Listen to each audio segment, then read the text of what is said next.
Thomas raced into the yard. Percy was coming the other way. Thomas bumped straight into Percy and the bunting flew up in the air.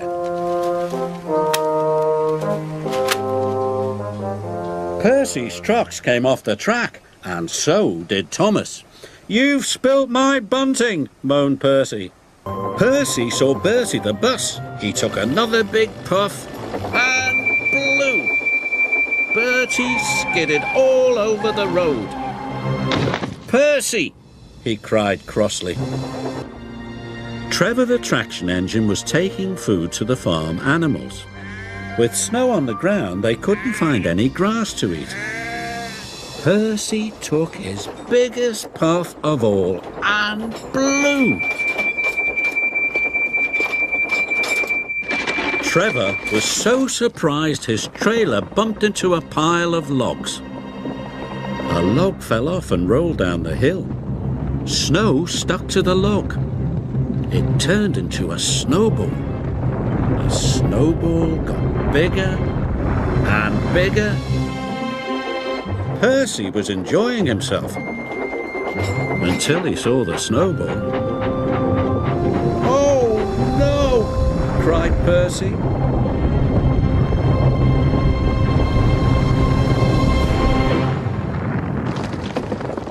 Luckily, no one was hurt. But Diesel was soon up to his old tricks. First, he shunted Thomas under the hopper. "Cinders and ashes," spluttered Thomas. "I'm the fastest engine in the world," he boasted. "Look at me go." Suddenly, Diesel's engine coughed. Then it started to splutter. Black, smelly smoke billowed from his exhaust. "I feel sick," wailed Diesel. Soon, all the other Diesels had broken down. Harry, Bert, even Salty had ground to a halt. The difficult bend came nearer and nearer. Thomas was supposed to slow down, but he wanted to get past the bend quickly. So Thomas went faster and faster. The carriages rattled and shook. "Soon be over, Thomas said to himself. And it soon was.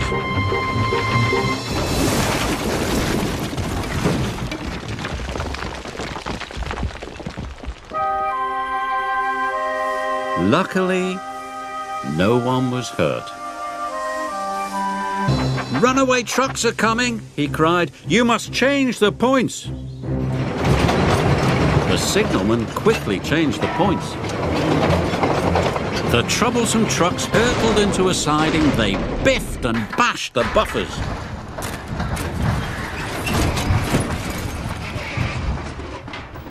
But the moment Cranky had finished, Percy took off. He hadn't waited for the pipes to be tied down.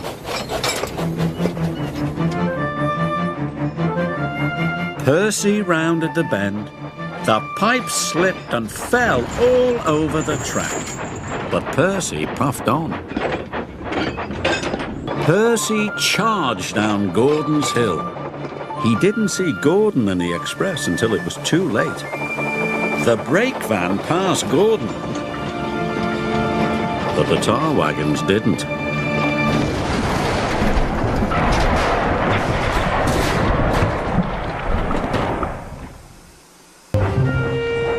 Thomas pulled to a slow, sad stop by a signal box.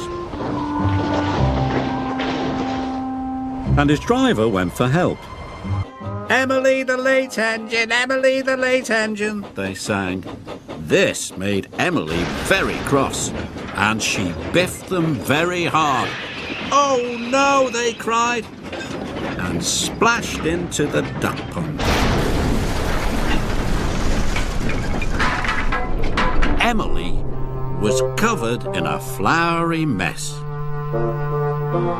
There were lots of people he could show off to. "Watch how smoothly I can go," puffed Gordon. Gordon was so busy showing off, He didn't see how icy the track was.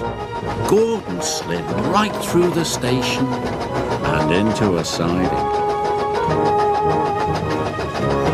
Everyone watched as he puffed into a big pile of snow. Yuck! Coughed Gordon. Luckily, no one. That afternoon, Thomas and Percy arrived at the quarry.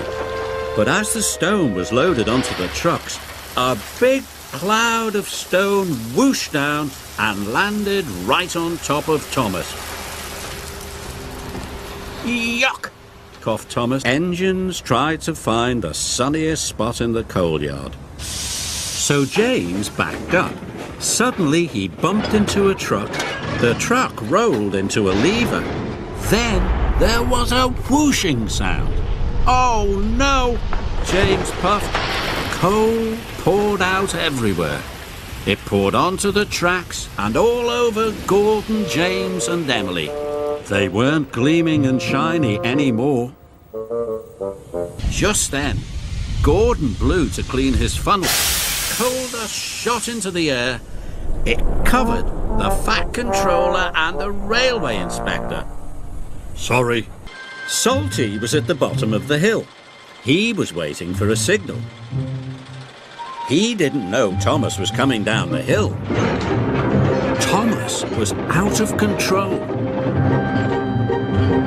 Thomas braked as hard as he could, but the fish trucks were too heavy.